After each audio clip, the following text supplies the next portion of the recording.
ikaze muri amakuru ku buryo burambuye inshuti bakunzi bacu yo ku itariki ya 16 z'ukwezi kwa gatandatu umwaka wa 2026 mwategure kandi mugiye kugezweho nanjye Fabrice Mporana nayo dore ingingo z'ingenzi amakuru yacu ari bwibandeho. Muri aya makuru turabwira yuko AFC M23 yahize gushushubikanya FDLR ikayigeza muri Waikare, aho Perezida Tshisekedi yiswe inkuramaraso n'uwahoze ari intumwa ye yihariye. Ibitero by'ihuriro ry'ingabo za Kinshasa, Irugezi n'Uruhinamvi n'andi byahitanye abaturage biganjemo abasivile b'abanyamurenge. Minisitiri Nduhungire kandi ategerejwe muri Afurika y'Epfo mu biganiro byo kuzahura umubano w'u Rwanda ndetse na Afurika y'Epfo maze igihe utameze neza. Izo nizo ngingo z'ingenzi amakuru yacu agiye kwibandaho, ariko kandi mbere uko ntangira mbibutse gukora subscribe, like, share na comment kugira ngo amakuru Ibendera TV ibagezeho mujye mubasha kuyabonera ku gihe. Nkuko nari maze kwibabwira mu ngingo, ni munyemerere amakuru yacu tuyahere kuri inkuru ivuga yuko AFC M23 yahize gushushubikanya FDLR ikayigeza muri Waikare. Guverineri w'intara Kivu y'Amajyaruguru washyizweho n'ihuriro Alliance Fleuve Congo, Colonel Bahati Musanga Elastom, yagaragaje yuko biteguye kwirukana umutwe w'iterabwoba wa FDLR mu bice igenzura bakayigeza i Waikare. Asaba kandi abaturage kwitandukanya n'uyu mutwe washinzwe n'abanyarwanda basize bakoze jenoside yakorewe abatutsi 94. Yabigarutseho ubwo yaganiraga n'abaturage hariya muri teritwari ya Masisi muri groupement ya Bashari, by'umwihariko abereka yuko abana babo bagomeje kwifatanya na FDLR bidakwiriye, abasaba yuko bababwira bakitandukanya nayo. Yagize ati turi kubasaba yuko nkamwe b'ababyeyi muri hano mwakitandukanya n'aba bantu bagize uruhare muri jenoside yakorewe abatutsi. FDLR nta mahoro ibashakira, ikomeje guhitana abaturage bacu, mukwiye kwitandukanya nayo. Yakomeje agira ati zira FDLR bari kugendana n'abanyarwanda ntabwo ari abanyekongo, ni abanyarwanda, bazagendana nabo kugeza ryari? Yabazaga bano babyeyi impamvu abana babo bivanga na FDLR. Twebwe turi abanyekongo, nta ingabo zacu zizajya. Ibi ni ibyatangajwe n'uyu muguverineri w'intara Kivu y'Amajyaruguru. Yakomeje agaragaza yuko kandi bagiye guhangana na FDLR bakayirukana, bityo abanyekongo bari kumwe nayo bakwiye kwitandukanya nayo. Yakomeje agira ati ubu tugiye kubirukana, tubambutse umugezi, tubambutse Waikare. Nanone basore bacu, barumuna bacu, bakuru bacu bari hano, mwese mukwiye kuza kwifatanya natwe tukabirukana, tukabashobora, tukabirukana bakarengana hariya Waikare. Turi kubasaba mwe babyeyi muri hano, barumuna bacu bari hano, muduhamagarire abasore bacu bari hariya hepfo mu mashyamba kwitandukanya n'uyu mutwe wagize uruhare muri jenoside yakorewe abatutsi wa FDLR mu Rwanda. Yakomeje agaragaza yuko kandi bagiye guhangana na FDLR bakayirukana, bityo abanyekongo bari kumwe nayo bakwiye kwitandukanya nayo. Colonel Bato kandi yavuze yuko bari kumwe na FDLR bafashe bugwate kandi bariho nk'ifungwa, bityo nk'abaturage bari bakwiye gusaba abana babo kurekera kwirukanka inyuma y'izi ntera hamwe. Yagize ati turi guhamagarira bari abasore ngo batandukane n'intera hamwe zasize zimennye amaraso iwabo mu Rwanda, ntabwo zigomba kumena amaraso ya bene wacu n'abavandimwe bacu cyangwa se ngo bafate bugwate na hano muri Kongo. Yagaragajeho kandi abasore nibemera kuva muri FDLR bakerekeza i Rumangabo bakaza gutozwa na mama 23 ntacyo bazabatwara, ndetse byashimangiwe ko bazaza bakabakira nk'abandi baturage benshi ba Kongo, nta kintu na kimwe bazabatwara, cyane cyane ko benshi baba bafite ubwoba ko bashobora kuba baza bakicwa. Yagize ati mureke gutega igikanu ngo baze babateme, baze abanyaga ibyo mufite. Basore bacu muze dufatanye, abana bacu muri hano n'abandi benshi bari mu mashyamba bose mubabwire baze dufatanye, tugire icyo dukora, tuzakurane n'abana bacu turwanye uriya mutwe wa FDLR wagize uruhare muri jenoside yakorewe abatutsi 94. Yijeje abaturage ko kandi bazabarindira imitungo yabo, yaba imirimo yabo, kandi ko nta musirikare wa M23 wemerewe gutunga urutoki umutungo w'abaturage. Yagize ati uzaba uwo nguwo azaba atari uwacu, uzaba ari shitani wese azajya gutwara umutungo w'abaturage. tuzamujyana kwa shitani uzabigerageza wese.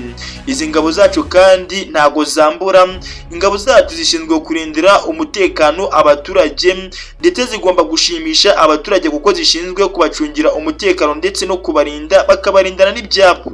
Niba mwishimye kandi mugomba kwifatanya natwe kugira ngo tubashe kugera ku ntsinzi twifuza. FDLR kandi ni umutwe washinzwe n'abagize uruhare muri jenoside yakorewe abatutsi mu mwaka w'1994 barimo interahamwe n'ingabo zatsinzwe za ex-FARO bahoze mu butegetsi bwa Habyarimana, biganjemo abahungiye mu burasirazuba bwa Zaire yahindutse Repubulika Iharanira Demokarasi ya Kongo. Kuva abantu bahunga kandi bahora batoroka bagasubira mu Rwanda banyuze mu ntambara ngo bagakuraho ubutegetsi, bagerageje kenshi gutera u Rwanda bikabangira.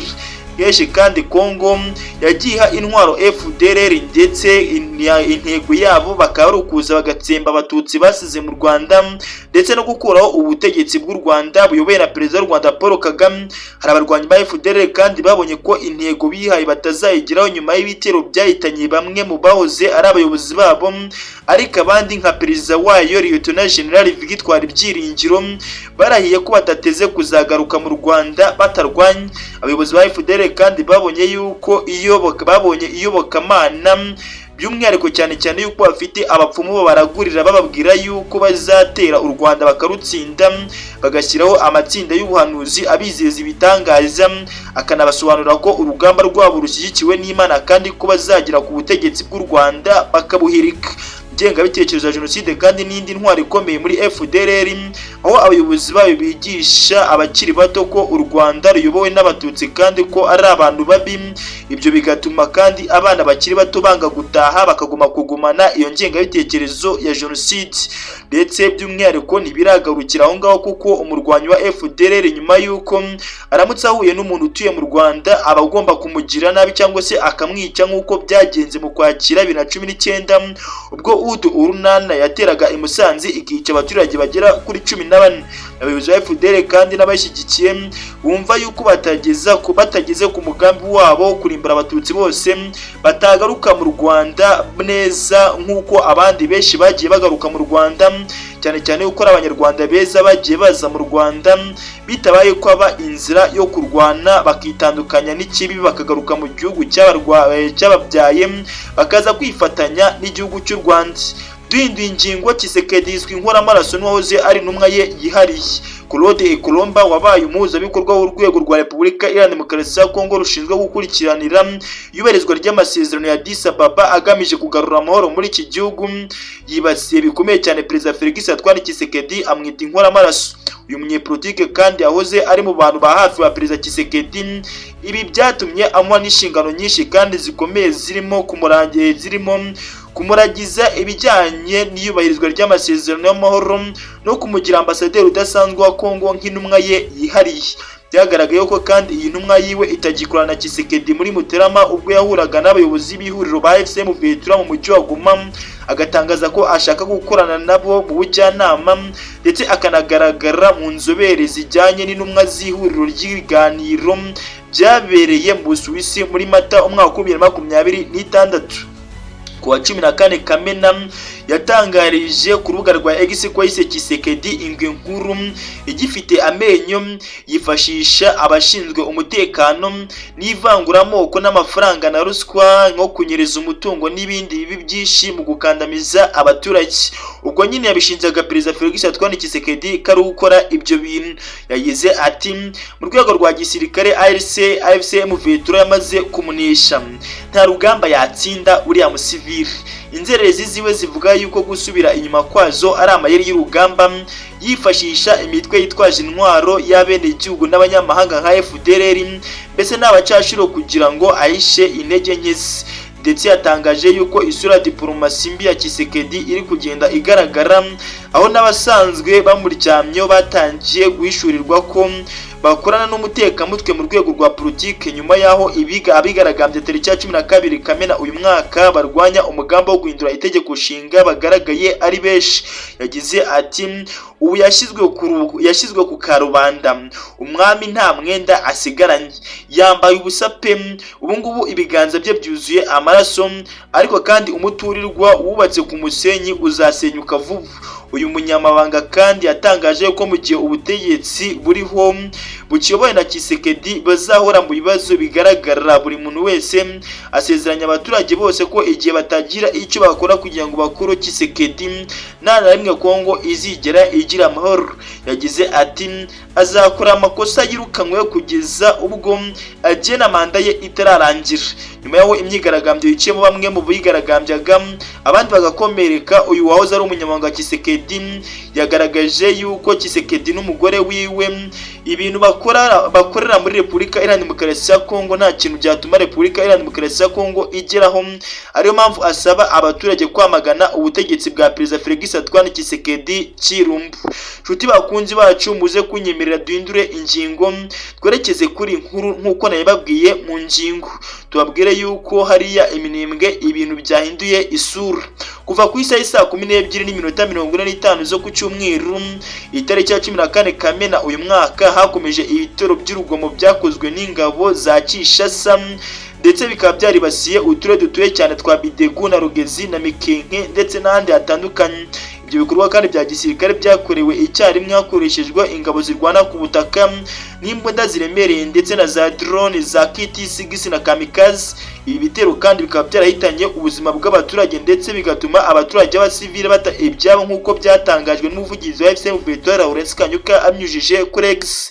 FCM Victoire kandi iramenyesha abaturage n'ingabo zayo ko bakomeje kurwanira uburenganzira bwabo kugira ngo barinde abaturage kandi barinde imitungo yabo imbere mu gihugu yiganjemo inka z'abaturage n'inzu zabo ndetse n'ibindi bikoresho, cyane cyane ko byagaragaye ko abazarendo baza bagasahura ibikoresho by'abaturage bagatwara n'ibindi bikoresho bigiye bitandukanye muri Repubulika Iharanira Demokarasi ya Kongo, harimo n'amatungo yabo baboroye bakagenda bakayigabanya.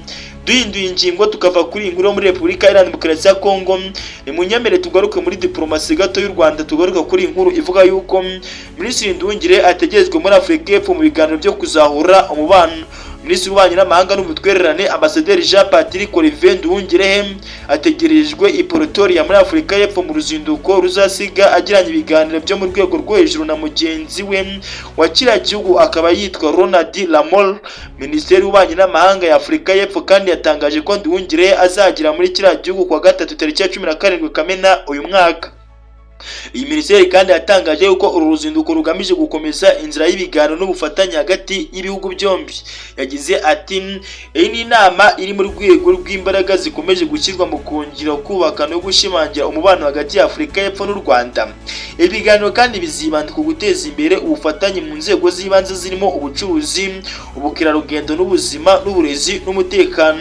Abakuru kandi ba diplomasi b'ibihugu byombi bazaganira ku byo kurushaho guteza imbere umubano wa diplomasi no gushaka uburyo buhashya ibibazo no gukomeza ubufatanye mu rwego rw'ubukungu n'imibereho myiza n'umutekano. Amakuru kandi avuga yuko bashobora no kuganira ku kibazo cyagize uruhare muri jenoside yakorewe Abatutsi baba ku butaka ba Afurika y'Epfo ndetse n'abarwanya ubutegetsi bw'u Rwanda bashyigikiye imitwe igambiriye kuruhungabanyiriza umutekano baba ndetse muri Afurika y'Epfo ndetse bakano muri Repubulika Iharanira Demokarasi ya Kongo n'igihugu cy'u Burundi bafite umugambi wo guhungabanya umutekano w'u Rwanda. Nyuma y'ibiganiro kandi Minisitiri Lamola azagirana ibiganiro n'abanyamakuru, azatangaza ibyavuye mu nama ndetse akagaragaza icyerekezo cy'umubano wa Afurika y'Epfo n'u Rwanda mu gihe kiri imbere. Umubano hagati ya Kigali na Pretoria umaze imyaka mike uri mu nzira yo kongera kuzahuka nyuma y'intambwe zafashwe n'impande zombi zigamije gukemura ibibazo byari byaramaze igihe byugarije ibihugu byombi. Umubano w'ibihugu byombi kandi wazambye cyane hagati ya 2014 na 2023 nyuma y'amakimbirane akomeye yaturutse ku birego by'umutekano n'ibikorwa by'ubutasi ndetse intandaro y'amakimbirane n'amakuru yabaye mu mwaka wa 2014 ubwo Afurika y'Epfo yirukanaga abadiplomate b'u Rwanda ibashinja kugira uruhare mu gitero cyagabwe by'umwihariko ku rugo rwa Kayumba Nyamwasa wahoze ari umugaba mukuru w'ingabo z'u Rwanda wari warahungiye muri kiriya gihugu. U Rwanda kandi rwahakanye ibyo birego narwo rwibukana abadiplomate ba Afurika y'Epfo. Imbere yaho kandi u Rwanda rwanashinzwe kugira uruhare mu rupfu rwa Colonel Patrick Karegeya wahoze akuriye ubutasi bwarwo wishwe arasiwe hariya mu gihugu cya Afurika y'Epfo mu mwaka wa 2013. Icyo gihe kandi hari hamaze igihe habayeho ubushyamirane bushingiye ku kuba Afurika y'Epfo yari icumbikiye abatavuga rumwe n'ubutegetsi bw'u Rwanda barimo Kayumba Nyamwasa n'abandi. Kigali ishinza Afurika y'Epfo ko yagiye icumbikira bashinjwa kugira uruhare mu mutekano muke w'u Rwanda. Mu myaka yakurikiyeho ibihugu byombi byakomeje kugumana umubano uri ku rwego rwo hasi, nubwo ambasade zidafunze ariko ubufatanye bwa diplomasi bwaragabanutse cyane ndetse habaho kutizerana hagati y'ibihugu byombi. Icyakora ibintu byatangiye kuzahuka mu mwaka wa 2023 ubwo perezida w'u Rwanda Paul Kagame na perezida wa Afurika y'Epfo Cyril Ramaphosa bahogiranaga ibiganiro by'umwihariko mu minsi yashize. Ibintu bitangira kugaragara yuko ibiganiro bitangiye kuza. Bararikira amakuru ku munsi w'ejo mu gitondo. Ngende Fabrice Mporana nayo ndabashimira.